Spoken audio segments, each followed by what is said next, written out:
ওসমান হাদি হত্যা মামলার গ্রেপ্তার আসামিদের ভারত থেকে ফিরিয়ে আনতে কাজ করছে পররাষ্ট্র মন্ত্রণালয়।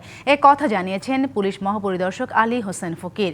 নতুন দায়িত্ব গ্রহণের পর সকালে সাংবাদিকদের সঙ্গে মতবিনিময় সভায় কথা বলেন তিনি। এ সময় আইজিপি জানান, শীর্ষ সন্ত্রাসীদের তালিকা প্রস্তুত করা হয়েছে, দ্রুতই নাম প্রকাশ করা হবে। যারা মব সৃষ্টি করে ফায়দা লুটতে চায় তাদের প্রতিহতের হুঁশিয়ারি দেন পুলিশ প্রধান। তিনি জানান, ঈদ উল ফিতর সামনে রেখে সড়ক মহাসড়কে চাঁদাবাজি ও ডাকাতি রোধে তৎপর রয়েছে পুলিশ বাহিনী। কিশোর গ্যাং নির্মূলে সামাজিক প্রতিরোধ গড়ে তোলার আহ্বান জানান পুলিশ প্রধান। কূটনৈতিক চ্যানেলে ফরেন মিনিস্ট্রি থেকে তাদের সাথে যোগাযোগ হয়েছে, তারা এই ব্যাপারে কার্যক্রম গ্রহণ করছে। হয়তো অচিরেই ইনশাল্লাহ আমরা দেখতে পারবো তারা বাংলাদেশে আমরা আনতে সক্ষম হব। গণধর্ষণ, ধর্ষণ সহ নারীর প্রতি সহিংসতা রোধে কার্যকর ব্যবস্থা গ্রহণ করা হবে।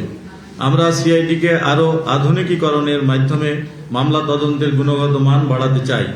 নগদ নিয়ে এলো হার না মানা হার অফার। সর্বনিম্ন 10,000 টাকা রেমিটেন্স নগদে পাঠালে থাকছে স্বর্ণের হার জেতার সুযোগ।